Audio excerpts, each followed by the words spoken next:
All right, welcome everybody. We are excited to have you here today. I am Kat Duncan. I am the Director of Innovation for the Reynolds Journalism Institute. If you're not familiar with us, we're a small institute in Columbia, Missouri, and we partner with news organizations, individuals, and journalists to create resources that the journalism industry needs. So with me here today is Director of Content and Media Relations, Tamara Banks, Director of Content, Sandra Dawson-Long-Weaver, and Executive Editor Melanie Eversley. We are so excited to have these three guests here today. We're going to talk about the new platform, how you all can get involved, and then we'd be happy to take any questions from anyone in our audience today. So why don't we just start with Tamara? Why don't you tell us a little bit about how this idea began and how you guys came up with it? Yeah, sure. And I think each of us has a different perspective and a starting point, particularly founder Weaver, but to get the ball rolling, again, my name is Tamara Banks, and I'm currently based in Atlanta with NABJ. I was hired shortly after the pandemic started, so I never got a chance to actually go to headquarters, which is in the Washington, D.C. area. And before we get too far down the road, Kat, I really want to thank the Reynolds Journalism Institute for supporting NABJ in this project. A lot of people can say, boy, it'd be great if NABJ had its own news site and own newsroom, but it really takes a commitment from a university of your stature to really put some meat behind it and to roll up your sleeves and help us financially. So thank you to RJI. I don't want that to go understated at all. So I was hired in January of 2021. And we all came together, meaning me. It was a team of one, but our executive director and president had a vision starting back when the founders founded the organization 47 years ago. I'll let Sandra talk about that. But the idea was to have a platform where the Black community, being our target audience, or anyone who just wanted really good storytelling, could come to the site and read stories and see videos, news, broadcast stories, radio and TV from all over the world, really. And the common denominator is the Black experience throughout the diaspora. And so we have, in a nutshell, we can break this down more as we go along in the conversation. We have, vast majority of our content is from our news partners, which range from Bloomberg and the Atlanta Journal-Constitution to a news organization called Zinger, and everybody in between: print, digital, broadcast, TV, radio, podcast, you name it. And then we have some money set aside for freelancers, which will hire NABJ members to go tell the stories that haven't been told. You can go to the New York Times and Bloomberg and ABC News and see, Lloyd Austin on TV now on CNN and see him talking about, we would do sort of a background piece, a feature piece on him and how he became so prominent in this position in the US. So now we've been rolling for about a year and a half this month. So to let everybody introduce themselves, I'll pass it on to another one of our members. As I said, I started in January of 2021, and then we brought on founder Sandra Weavers. So I'm just kind of going in the order that we were all kind of brought on. All right. Hello, everyone. I'm Sandra Dawson-Long-Weaver, and I am, in addition to being a director of content for the Black News and Views site, I am a founder of the National Association of Journalists. So I was there at the beginning 47 years ago. Hard to believe that it's been that long. And I remember us huddling in a hotel room in Washington, D.C., and passing around a yellow sheet of paper, that long, legal pad, and all of us signing. So there were 44 of us who were founders on that day, December 12th. 1975. And with that, the idea, we wanted to advocate for Black journalists, especially because there were so few of us really in the business. We were very spread out. We were spread out among newspapers. There were a handful of Black journalists who were in television at that point. But as the years went on and we talked about it, wouldn't it be great to have something of our own that the National Association of Black Journalists could produce that tells the story of what's going on in the Black community, giving that perspective from our point of view, and also finding stories that never get told. So that's how we wanted to advocate on that level, but also advocate for Black journalists to move up in the business, not just be on the reporting end, but also editing, leading the charge in terms of directing news and where we're going. And I feel we've been pretty successful in doing that. We started with 44 members. Our membership now is close to 4,000 members. Which to me is amazing, and to other founders. When we gather, just a side note here, but when we gather at our annual conventions, huddling with founders who I've now known for more than 50 years, and we're looking at the young people who are coming into the business, especially, and like really admiring how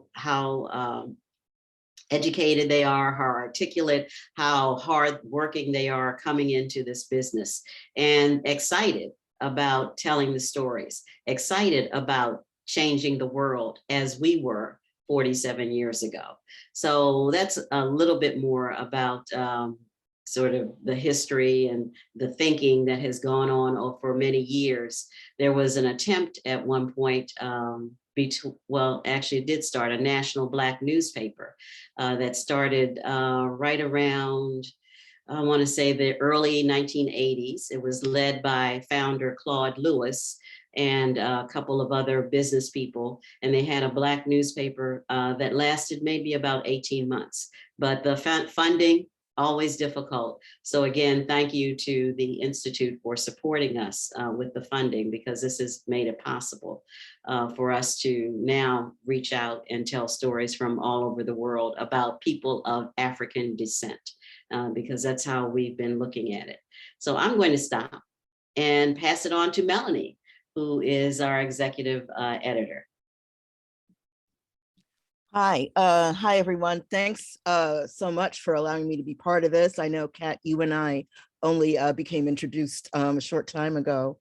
Just to kind of go back a little bit further, my entree into the whole concept of this sort of site was, I remember back in graduate school, many years ago, we had an NABJ chapter, and I can remember sitting at a lunch table with some of my fellow NABJ student members, and us all kind of looking around the table saying, you know, why couldn't we just do our own news organization?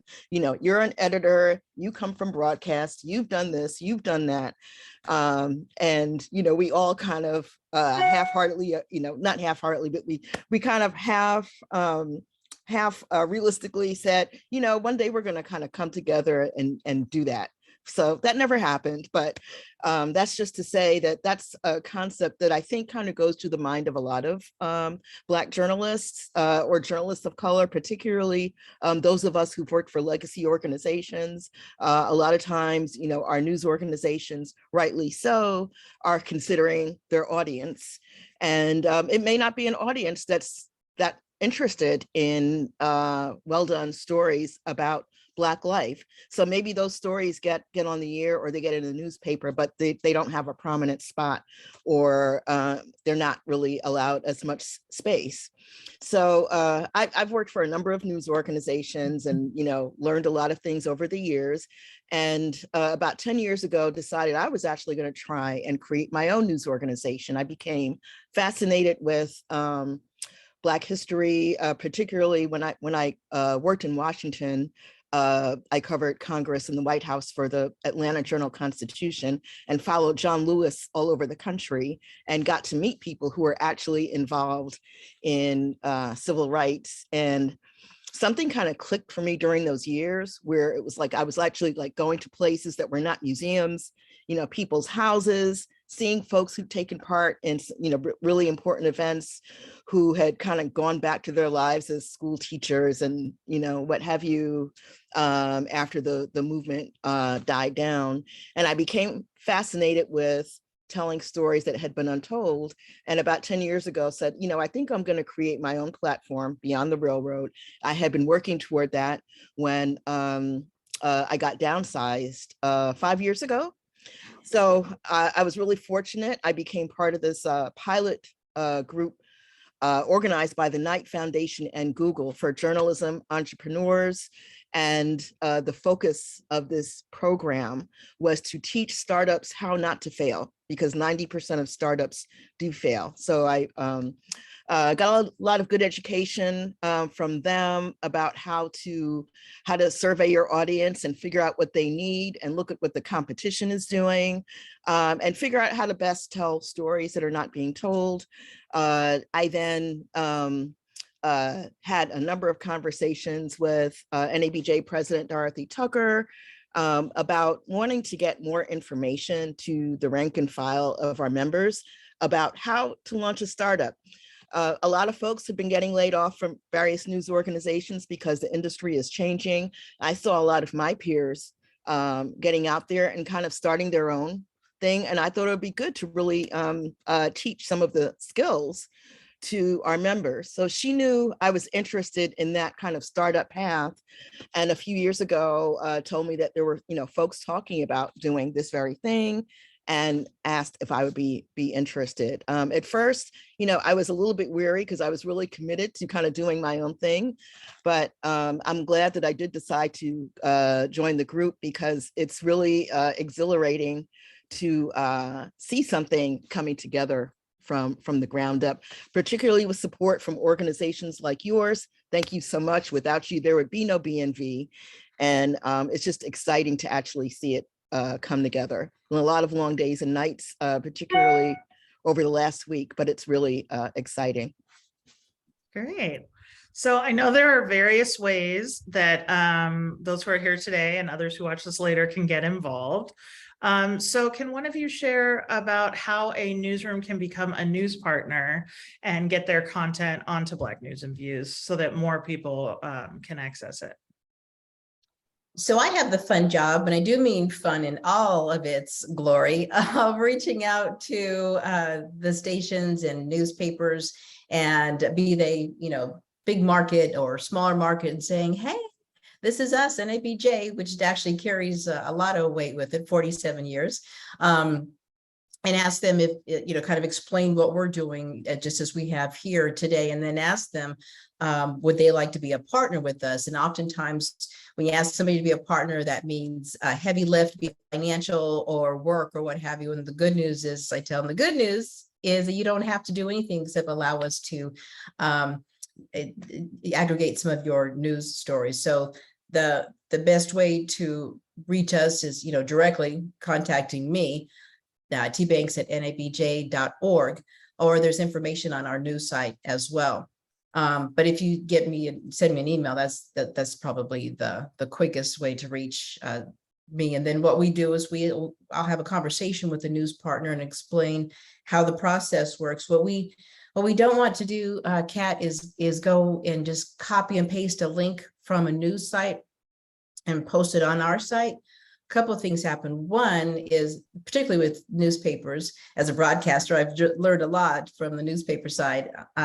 You'll hit a paywall, and that's obviously how print media, and I say print air quotes, newspapers, pay the bills, keep the lights on and such. So we don't want to do that. So what we ask them to do is, can we create an RSS feed or some other way to get to the back end of your site and pull that from that area so that the user on NABJ site, Black News and Views, won't hit a paywall. And then we decide with the partner, do they want to give us access to all their stories that we think are good for our site, that impact the Black community, or some organizations like Bloomberg says 2 to 3, AJC says have as many as you want, USA Today says have everything you want that's on the non-subscriber side. And then broadcast is a lot easier to work with in that sense on the technical side. And then from there, we just have this partnership. And that was the other piece of it. We just don't want to sort of poach a news site. We want the news partner to feel like they're invested in this unique project, and that they can be proud of it as well. In fact, a lot of folks are saying, okay, we want to be ready to send out a press release and toot our horn too, because we're so proud to be part of NABJ. So a long answer to your short question is just really, we've only had one network, a news organization say no, and I think that's largely because I just haven't found the right person. 99.9% of the people are saying, yes, let's discuss more and figure out how to do it and make it a win-win for everyone. Great. If I may add, just there's someone in the chat from the New York Amsterdam News, and they said who says we're excited to be contributing, and we're almost there. We had a very good conversation with the Amsterdam News just the other day, and their publisher is going to take a look at the contract agreement that both we presented to them. It was put together. Tamara really built the foundation for that partnership agreement before I joined. And so lawyers on both sides take a look at it to make sure that it works for both of them. And as she suggested, some organizations say whatever you want. Some say, no, you can only have a couple things a week. Some say you can't use what the subscribers are getting. So we, take a look at all of that. But we also try to do, well, we don't try, we do original content as well. So we hire freelancers to do some of that work so we can step back issues that are in the news on a day-to-day basis. While you're getting the breaking news of what's happening moment to moment, we can take a step back and say, well, let's look at how this is really affecting the Black community and what's going on. So we're excited about our conversation with the Amsterdam News, and we hope to make that work to finalize it within the next month. So we're working toward that end. So I just wanted to mention that. And just to add to that, I'm glad you brought that up, Founder Weaver. I mentioned some of the legacy papers and big networks and smaller markets, but it is critically important, and we value so much the Black-owned media. Yes. This is not to be in competition with Atlanta Voices or Denver Urban Spectrum or New York Amsterdam News. This is to help create another platform for them so that more eyeballs get on their great work that they're doing. So we just want to be clear that we emphasize the Black-owned media is extraordinarily important to this project. Absolutely. So I know that you mentioned that you guys are also working with freelancers and creating original content. Melanie, are you the person that they reach out to for that? What is the process? Well, I'm kind of overseeing the whole thing, Yeah. but yeah, I would be one of the people they reach out to. Actually, if you look at our homepage, there's a submissions button, and we ask folks to fill out a survey that's behind that button, and it asks what your experience is. If you could send us links to your 3 favorite pieces of work. It asks whether you're pitching a particular piece or group of pieces, or if you just want to be part of our freelancer database. So anybody who's interested in freelancing for us, please go ahead and fill out that form. We envision that we're going to be kind of like a clearinghouse for the best journalism about Black life here and overseas, whether that's journalism from partner organizations or journalism from our freelancers. A lot of times, as I was saying earlier, there are pieces of journalism that maybe didn't get the audience that they deserved, or maybe just didn't get the space or real estate on a website. And we're here to kind of offer a space for those quote unquote hidden gems. We were reading a story from a partner just earlier this morning about a young Black woman in Illinois who says that she was wrongly ticketed for theft. And she personally has been fighting this ticket for more than 2 years, even delaying her pursuit of college because she feels like she's right. That's a story that might not really get a wide audience otherwise. We're also we've heard from more than 100 freelancers from all walks, print, digital, broadcast, people who do a little bit of everything, photographers, folks who want to work with us and kind of just tell untold stories. The lead story on our site, for instance, is from a freelancer who's based in Buffalo, and she was able to kind of give the inside view of what's been happening there. A lot of times when you have major events, such as mass shootings, the media descends on that area, and then maybe a week later they're gone. Particularly with an issue like the shootings, they're happening all the time now. But she was able to kind of give us a picture of what it's like afterwards. How do people heal mentally? How does the community heal mentally? That sort of thing.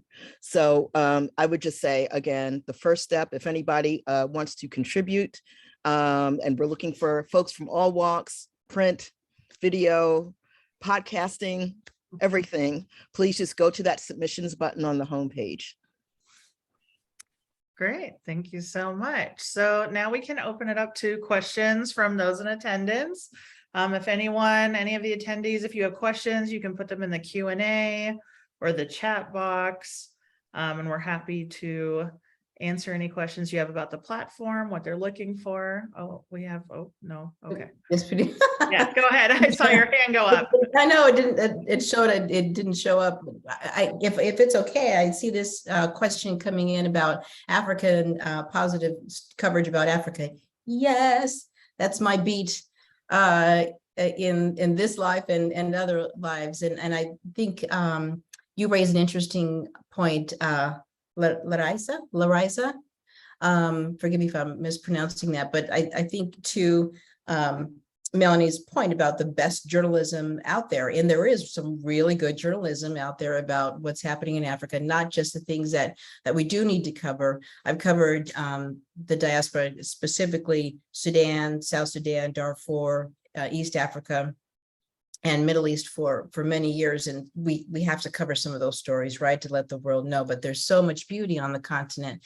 So I've got a meeting in the next weekish or so with a few journalists from like BBC and Al Jazeera and other areas to kind of start engaging them to lead us to the right people so that they can become news partners, so we can get some of those positive stories. Because we, like you said, we only hear about malnourished babies and war and strife. And while that's important to cover, there's so much more, and there's so much misinformation about the continent and about African people throughout the diaspora. And so we feel like it's our job, our role, our honor, and our blessing, really, to be able to bring those stories to users on this site, be they here in the US or other parts of the world. So thank you for that question. Melanie, did you have something to add? Yeah, I do. We are in conversations with a journalist in Liberia who we hope will begin writing for us and producing some audio content for us. Hope to have something on that in place within the next couple of weeks. Great. So we have a question from Chelsea. They say, does NABJ have any opportunities to work in sports journalism? I am guessing that you mean for the site. Let me just make clear, Black News and Views is owned by NABJ, but it's a separate entity. And yes, there are opportunities to contribute. Well, if you go to the website and you look at all the topics across the top of the page, you'll see, we focus on national news, social justice, sports, arts and culture. We have done packages on breast cancer. Sandra put that package together. We have special focus on COVID-19 until that becomes history. Hopefully that will be one day. We have focus on health and wellness, and it doesn't have to really fit into any of those categories. It could be something new. So if you have an idea and you want to pitch it, please, we welcome it. All right, we have another question from Larissa. They say, with the demise of the Black News Challenge, how do you see the sustainability of this initiative?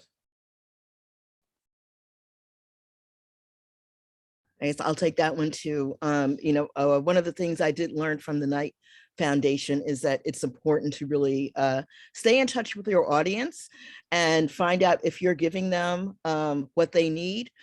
So we did do that ahead of jumping out the gate. Surveys with potential audience members. We're hoping to continue to engage through social media, and down the line do a couple more audience surveys. Because that's, to me, that's the key to surviving, making sure that you're giving people what they want. I think Black News Channel, that's something that I hope journalism schools study going down the line, because I mean, they have great journalists, great resources, and something happened that's unfortunate. I will mention that our developer, Full Circle Group, they did do some work with Black News Channel, and I've said to them, please help us learn from whatever you saw there, so that we can, improve upon that and take it a step further. If I may add to Melanie's comments, I helped launch Black News Channel, and and I think Melanie raises a great point. It would be a very good study to take a look at and see what worked and what didn't work, and from the inside out, and like really unpack it from sort of being in the inside for a minute and then observing on the outside. I would say that one of the things that NABJ's Black News and Views has going for it is that we're not trying to work in a silo. That's why it's important for us to really have our news friends and news partners kind of invest philosophically with us, not necessarily financially, because that's not that's not the point of the partnership. But I think I got the sense that, and again, not speaking ill of Black News or Black News Channel, but you can't kind of work in a silo. And I got the impression that was more the case. So I think our partnerships and legacy of 47 years and laying down a foundation of great partnerships through different projects we've done, not the least to mention the convention, I think really has built a solid foundation for this project to go really well. Great. And the next question is, what is the going rate for freelance pieces? So it's modest. In general, it fluctuates around $250. We hope that will increase as we become hopefully more successful. But yeah, around $250, negotiable. All right. Any other questions from attendees?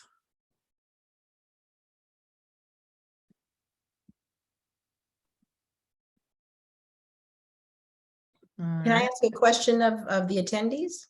Yeah, go for it. In addition to seeing more positive news coverage about Africa and the entire diaspora, what else would you all like to see? Certainly we get, sports stories and crime and justice and things like that. I'd be interested to sort of take our unofficial poll and survey here and see find out what you would like to see and read on the, that's a good one too, climate change. Mm-hmm. Yeah, we were just talking about that earlier today, I think, or maybe that was yesterday. Sometimes it's just one long Monday, but certainly entrepreneurial stories from our freelancers about how climate change is impacting our neighborhoods. That's a different conversation from, how it's impacting folks in Buckhead, in Buckhead and in Atlanta area versus East Point or 5 Points in Denver, for sure. So as Melanie mentioned, we're eager to get some talented writers out there, but that would be one of the focuses that we would take a look at. There's another question here. It says, is there an interest in pieces that summarize original research highlighting Black audiences? Yes. Can I, as a matter of fact, I was having, yesterday, I attended a seminar that was virtually hosted by Vanderbilt University that focused on Black Americans and Alzheimer's disease. And it was quite fascinating. The presenter was an assistant professor in micro something anyway at Meharry Medical College. And but she's done a lot of research on how Alzheimer's affects the Black community. And this was a study I had not heard very much about, and it is a fascinating story. So we're always looking for stories that tell something we don't know much about. There's another story. Oh, and to go back, let me just say with this Alzheimer's, one of the statistics that she threw out was 1 in 3 people may end up with Alzheimer's. That even though Black Americans are 13% of the population, almost 2/3 of the population will be affected by Alzheimer's or some type of dementia, which I hadn't heard these statistics. And so that's the kind of research, you know, those are stories that we need to put out there, looking beyond. COVID is not the only health issue in the Black community. We need to look at Alzheimer's. We need to look at diabetes. We need to look at heart health in general, obesity, looking at how exercise can really play into, and she mentioned how exercise may be one of the things that helps prevent dementia. And none of us should think that have eventually developing dementia is normal. It is not normal. So now we need to start focusing on how to prevent it. So that's one thing. Another study that's out there looks at how Blacks are impacted by non-use of seatbelts. And there are more Black children and Black adults who die in car crashes because they weren't wearing a seatbelt. So that's other information, again, related to health. So there's definitely an interest in those type of studies that do talk about Black audiences in particular, and also looking at clinical trials and getting more Black people involved in clinical trials. So that's one of the things that I'm a little passionate about, as you can tell. Great. There is another question asking if Black News and Views will ever have an app. Is that on the horizon? Yes, it is. There are lots of bells and whistles that we would like to add. Right now, we just want to make sure we have some stability. Since we just launched, we're kind of in 24/7 mode right now. And once that calms down, then we would like to look into launching our own app and doing some other things, and also being part of other apps that collect news from Black oriented websites. There's one app that comes to mind. It's called just simply Black. And we'd love to be included on that and some other apps that do similar things. All right. There are lots of ideas in the chat box. Any other questions from our attendees for our panelists before we wrap up?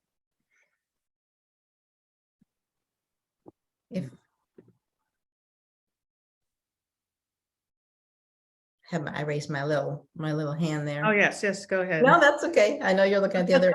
I saw something, maybe I just scrolled up a little bit about, I think it was about housing. I think it's up there, but one of the things that we focus on as we do stories or post stories rather from our partners, say in Denver or San Diego and Los Angeles, and the West Coast, Baltimore, Orlando, and everybody in between in the central time zone, is that you start connecting how we know that gentrification happens everywhere, but when you see it happen in a specific neighborhood and you're seeing a story about it in a particular neighborhood where you don't live, you can start seeing the through lines. And really, I think as the user experiences that, it's a different kind of an experience, a different kind of stories versus a national story that says this is happening nationally, if that makes sense. So I love those stories about gentrification. In fact, the mayor here in Atlanta is doing some interesting work. The newish mayor,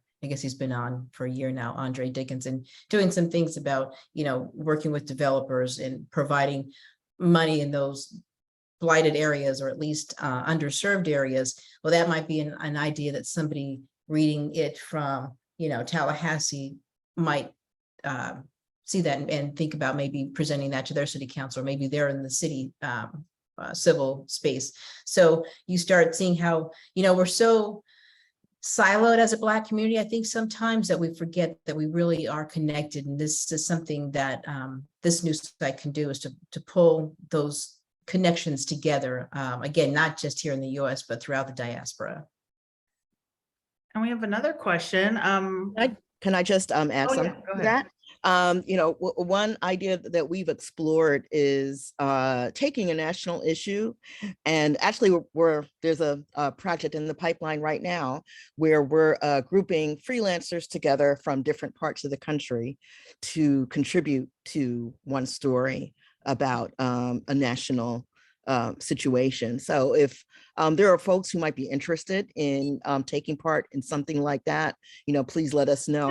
We're trying to take advantage of the fact that we do have journalists from all over the place, all over the world, actually, who have expressed interest in contributing. So the last question in the Q&A is, can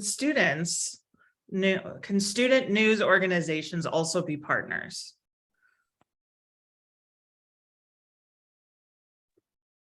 Not in the traditional sense.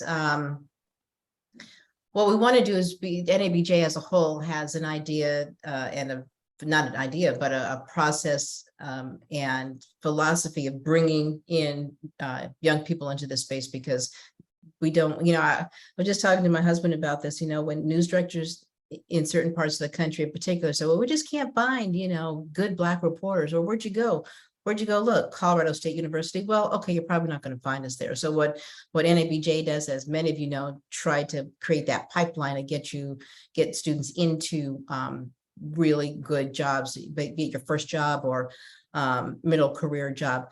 This new site is not necessarily a student site. However, we would love to hear your story ideas. And if the executive editor thought it was a good idea, then, and you were at that level, then we may take that story, but it's not a flat, we want to take your stories per se. Now, to become a news partner, we could have that conversation, but we're specifically looking at sort of news organizations that are at a different space. That's kind of a roundabout question to say, let's take it on a case-by-case basis, because I know a lot of great journalism comes out of universities, particularly yours. So please, we can definitely have a conversation about being a partner. And yeah, and students, like you said, students can freelance, so they can apply to you the same way with story ideas, and you guys would take them on at Freelancers if you're interested in what they're creating. Yeah, in fact, please take a look at the site this weekend. We have some college journalists covering the music festival in Washington for us. So great. All right. Any other questions? Last call.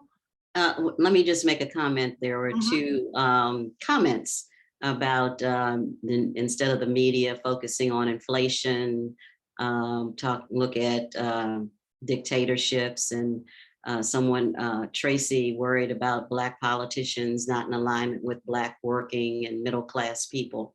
And what struck me from those two comments are, remember, this is not a monolithic community, but everyone has different opinions about where we should be going. And when you think of Black people and democracy, we've always had, from the very beginnings of our country, Black people who are willing to die for it, to protect the freedoms that we do have, or to fight for our freedoms. So we need to take all of that into consideration and focus on and looking at Black politicians and where they stand, what they're fighting for, not just nationally, but on the very local levels. We get down to the school boards and the whole issues. There are issues in some communities about banning books, about critical race theory, and how is that playing out? Are we getting more Blacks elected to school boards? And that's where a lot of things start to build up. So I just wanted to mention that. So it's looking at things from a different perspective, but taking a lot of perspectives into consideration as we do the story. So thank you for those comments. I think those are good points. Great. All right. Well, I will share all the handles again in the chat. So their Twitter, the website, Facebook, and the email so that you can reach Black News and Views directly. And any last comments from our panelists? No, we're just, I would say we're really excited about this, and we're excited that you are on board with us and joining the energy. Thank you for inviting us. Yeah, thanks so much for this opportunity. I mean, we've been just kind of embedded in, day to day, night to night, working on the website. So it's nice to kind of come up for air and actually take a look at what we've been doing. So thank you. All right. Well, thank you everyone for coming today. This is also going to be on YouTube in a little bit, so I'll share out the link to everyone who registered and attended. And have a great weekend. Hope everyone's staying cool. And thank you again for coming. All right, thank you. And look for our Thank you, Juneteenth Kat. coverage. Yes. This, one of the first, our newest holiday in the country. So we will have Juneteenth country that Melanie has been putting together. So. Great. We're looking forward to it. All righty. Thank you. Bye, everyone. Bye.